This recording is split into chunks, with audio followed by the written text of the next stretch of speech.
ଜଙ୍ଗଲରେ କାଳୁ କାଉ ଆଉ ରଘୁ ଚଢ଼େଇର ଦୁଇଟି ଜଳଖିଆ ଦୋକାନ ଥିଲା। କାଳୁ କାଉକୁ ତ ଜଳଖିଆ ତିଆରି କରିବା ବିଲକୁଲ ହେଲେ ଜଣା ନଥିଲା। ସେ ଖାଲି ପଇସା ଲୋଭରେ ରଘୁ ଚଢ଼େଇକୁ ଦେଖି ଜଳଖିଆ ତିଆରି କରି ବିକ୍ରି କରିଥିଲା।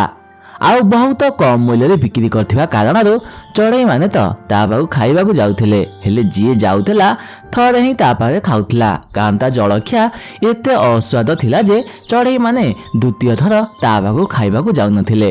ହେଲେ ରଘୁ ଚଢ଼େଇର ସ୍ତ୍ରୀ ମିନୁ ଚଢ଼େଇ ବହୁତ ସୁଆଦିଆ ଜଳଖିଆ ତିଆରି କରିଥିଲା।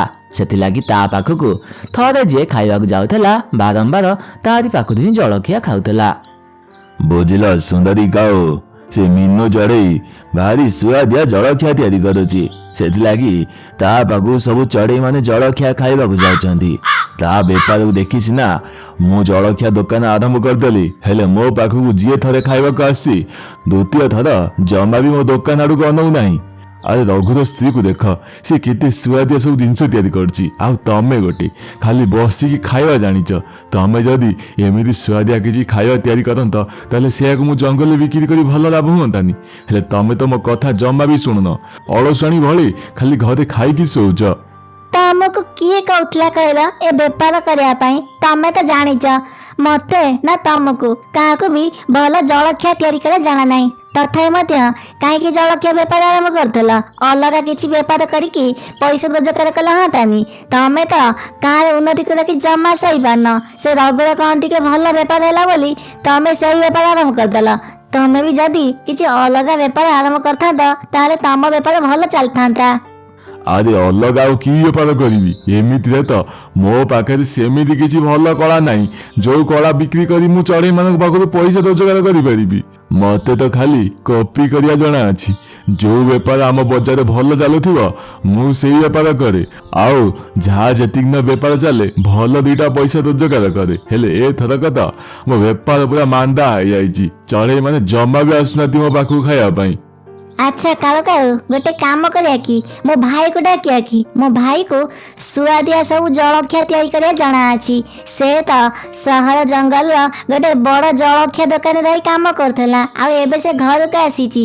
ତାକୁ ଯଦି ଆମେ କହି ତାକୁ ଆମେ କାମ ରଖିଦେବା ତାହେଲେ ମାସ ଶେଷକୁ ତାକୁ କିଛି ପଇସା ଦେବା, ଆଉ ସେ ଆମ ପାଇଁ ସୁଆଦିଆ ଜଳଖିଆ ତିଆରି କରିଦେବ।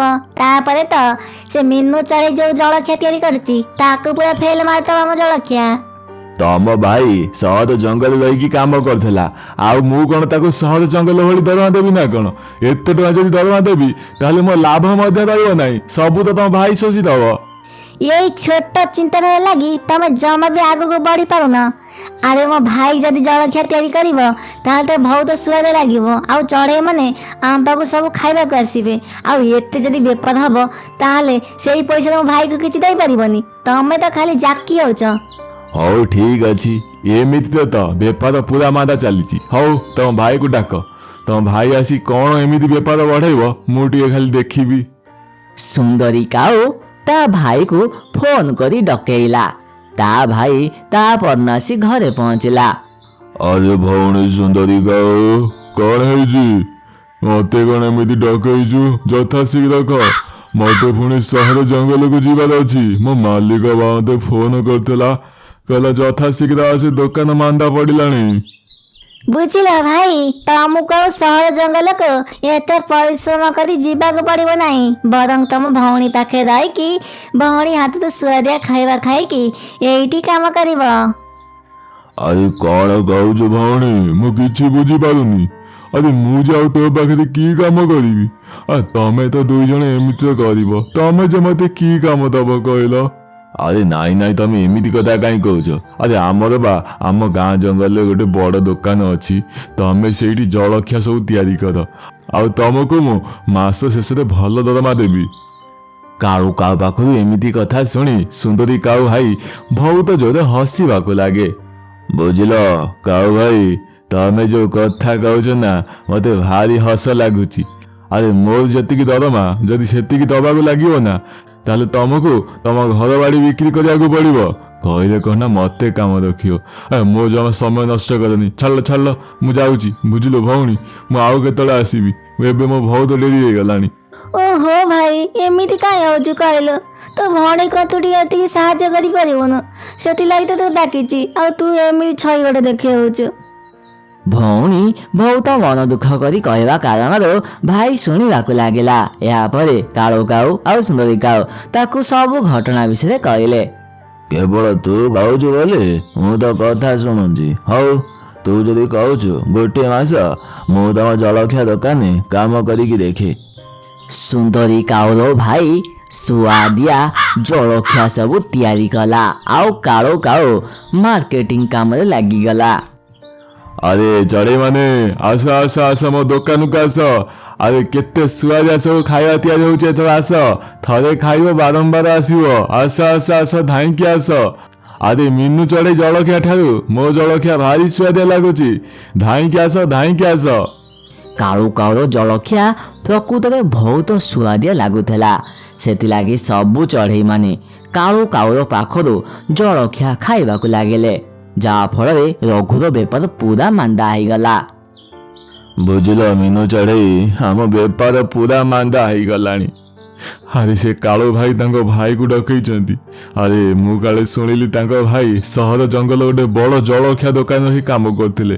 ସେଥିଲାଗି ତ ସେ ଏତେ ସୁଆଦିଆ ଜଳଖିଆ ତିଆରି କରୁଛନ୍ତି, ଯାହାଫଳରେ ଆମ ବେପାର ପୁରା ମାନ୍ଦା ହେଇଗଲା। ଏବେ ଯେ ଆମେ ପରିବାର କେମିତି ବସିବା ମିନୁ ଚଢ଼େଇ, କେମିତି ବସିବା? ବୁଝିଲ ରଘୁ ଚଢ଼େଇ, ତମେ ଜମାରୁ ହେଲେ ଚିନ୍ତା କର ନାହିଁ। ଆମେ ତ ପ୍ରଥମେ ଜଙ୍ଗଲରେ ଜଳଖିଆ ଦୋକାନ ଆରମ୍ଭ କରିଥିଲେ, ହେଲେ ସେ କାଳୁ ଭାଇ ଆମ ବେପାର ଦେଖି ଜମା ସହିପାରିଲେ ନାହିଁ, ଆଉ ଆମ ସହିତ କମ୍ପିଟିସନ କରି ସେ ମଧ୍ୟ ଜଳଖିଆ ଦୋକାନ ଆରମ୍ଭ କଲେ। ହେଲେ ଆମେ ଆଉ ଜଳଖିଆ ଦୋକାନ କରିବା ନାହିଁ, ବରଂ ଆମେ ଆମ ବେପାର ବଦଳାଇ ଦେବା। ହେଲେ ମିନୁ ଚଢ଼େଇ, ଆଉ ଯେ କି ବେପାର କରିବା? ତମକୁ ତ କେବଳ ଜଳଖିଆ ତିଆରି କରିବା ଜଣା ଅଛି। ଏ ଜଳଖିଆକୁ ଛାଡ଼ିଲା ପରେ ଆମେ ଯାଉ କ'ଣ ତିଆରି କରି ବିକ୍ରି କରିବା? ଆରେ ରଘୁ ଚଢ଼େଇ, ବେପାର କରିବାକୁ ଇଚ୍ଛା ଥିଲେ କିଛି ବେପାର କରିପାରିବା, ଖାଲି ମୁଣ୍ଡରେ ବୁଦ୍ଧି ଥିବା ଦରକାର। ତମେ କ'ଣ ଭାବୁଛ ମତେ ଖାଲି ଜଳଖିଆ ତିଆରି କରିବା ଜଣା ଅଛି, ଆଉ କିଛି ଜଣା ନାହିଁ? ଆରେ ଏମିତିରେ ତ ଏବେ ବହୁତ ଖରା ଚାଲିଛି। ଏ ଖରା ଦିନରେ ଚଢ଼େଇମାନଙ୍କୁ ଥଣ୍ଡା ଥଣ୍ଡା କିଛି ଖାଇବାକୁ ଭାରି ପସନ୍ଦ ଲାଗିବ। ଆମେ ଯଦି ଖରାବେଳେ ଚଢ଼େଇମାନଙ୍କୁ ପଖାଳ ଭାତ ସହିତ ମାଛ ମୁଣ୍ଡ ଛେଚା, ଭଜା ଏମିତି ସବୁ ଜିନିଷ ତିଆରି କରି ଦେବା, ତାହେଲେ ଚଢ଼େଇମାନେ ଖରାବେଳେ ଆମ ପାଖରୁ ଖାଇବେ। ମିନୁର କଥା ରଘୁ ଚଢ଼େଇର ମନକୁ ପାଇଲା। ହଁ ମିନୁ ଚଢ଼େଇ, ତମେ ଭଲ କଥା କହିଛ। ପଖାଳ ଭାତ ଖାଇବାକୁ ତ ଚଢ଼େଇ ମାନଙ୍କୁ ବହୁତ ଭଲ ଲାଗିବ। ଯେଉଁମାନେ ଆଇଁଷ ଖାଇବେ ତାଙ୍କ ପାଇଁ ପଖାଳ ଭାତ, ମାଛ ମୁଣ୍ଡ ଛେଚା ଆଉ ଭଜା, ଆଉ ଯେଉଁମାନେ ନିରାମିଷ ଖାଇବେ ତାଙ୍କ ପାଇଁ ଦହି ପଖାଳ, ମାଛ ବଢ଼ି ଚୁରା ଆଉ ପୋଇ ରାଇତା। ସ୍ୱାମୀ ସ୍ତ୍ରୀ ଏମିତି ଭାବରେ କଥାବାର୍ତ୍ତା ହେଲେ, ଆଉ ତା ପରଦିନ ମିନୁ ଚଢ଼େଇ ସବୁ ଜିନିଷ ତିଆରି କରିକି ରଖିଲା, ଆଉ ରଘୁ ସେ ସବୁ ଜିନିଷକୁ ତା ଠେଲାରେ ରଖିକି ଜଙ୍ଗଲ ଭିତରକୁ ବିକ୍ରି କରିବାକୁ ଚାଲିଗଲା। ଆରେ ଆସନ୍ତୁ ଆସନ୍ତୁ ଚଢ଼େଇ ମାନେ, ଆରେ ଥଣ୍ଡା ଥଣ୍ଡା ପଖାଳ ଭାତ ଖାଆନ୍ତୁ। ପଖାଳ ଭାତ ସହିତ ମାଛ ମୁଣ୍ଡ ଛେଚା, ଦହି ପଖାଳ ସହିତ ବଢ଼ି ଚୁରା। ଆରେ ଆସନ୍ତୁ ଆସନ୍ତୁ ଚଢ଼େଇ ମାନେ, ଏ ଖରା ଦିନରେ ଥଣ୍ଡା ଥଣ୍ଡା ପଖାଳ ଖାଇକି ନିଜ ମୁଣ୍ଡ ଥଣ୍ଡା କରନ୍ତୁ। ରଘୁ ଚଢ଼େଇ ପାଖକୁ ସବୁ ଚଢ଼େଇମାନେ ପଖାଳ ଭାତ ଖାଇବାକୁ ଆସନ୍ତି। ସତରେ ମାଛ ମୁଣ୍ଡ ଛେଚା ସହିତ ପଖାଳ ଭାତ ଖାଇବାକୁ ଭାରି ସୁଆଦ ଲାଗୁଥିଲା। ବୁଝିଲ ରଘୁ ଭାଇ, ଏମିତିରେ ତ ଆମ ଜଙ୍ଗଲରେ ଗୋଟେ ଭଲ ହୋଟେଲ ନଥିଲା। ଆମକୁ ଖାଇବା ଯିବା ପାଇଁ ବାହାର ଜଙ୍ଗଲକୁ ଯିବାକୁ ପଡୁଥିଲା। ହେଲେ ତମେ ତ ଏବେ ଆମ ସବୁ ଚିନ୍ତା ଦୂର କରିଦେଇଛ। ଇଏ ଖରା ଦିନରେ ପଖାଳ ଭାତ ବିକ୍ରି କରି ବହୁତ ଭଲ କରୁଛ। ମୁଁ ତ ଏଥର ପ୍ରତ୍ୟେକ ଦିନ ତମ ପାଖକୁ ପଖାଳ ଭାତ ଖାଇବାକୁ ଆସିବି। ଏମିତିରେ କାଳୁ କାଉ ସକାଳ ବେଳା ଜଳଖିଆ ବିକ୍ରି କରୁଥିଲା, ଯାହାଫଳରେ କାଳୁ କାଉର ତ ଭଲ ବେପାର ହଉଥିଲା। ଆଉ ଏତେ ବେପାର ହଉଥିଲା ଯେ ସେ ସୁନ୍ଦରୀ କାଉର ଭାଇକୁ ମଧ୍ୟ ଦରା ମଧ୍ୟ ଦେଇପାରୁଥିଲା। ଆଉ ରଘୁ ଚଢ଼େଇର ବେପାର ତ ଖରାବେଳ ସମୟ ଥିଲା, ସେଥିଲାଗି ରଘୁ ଚଢ଼େଇର ମଧ୍ୟ ଭଲ ବେପାର ହଉଥିଲା। ଏମିତି ଭାବରେ ଦୁଇ ଜଣଙ୍କ ବେପାର ଭଲ ଭାବରେ ଚାଲିବାକୁ ଲାଗିଲା, ଯାହାଫଳରେ କାଳୁ କାଉ ଆଉ ଈର୍ଷା କଲା ନାହିଁ, ଆଉ ସେ ତା ବେପାର ଭଲ ଭାବରେ କରିବାକୁ ଲାଗିଲା।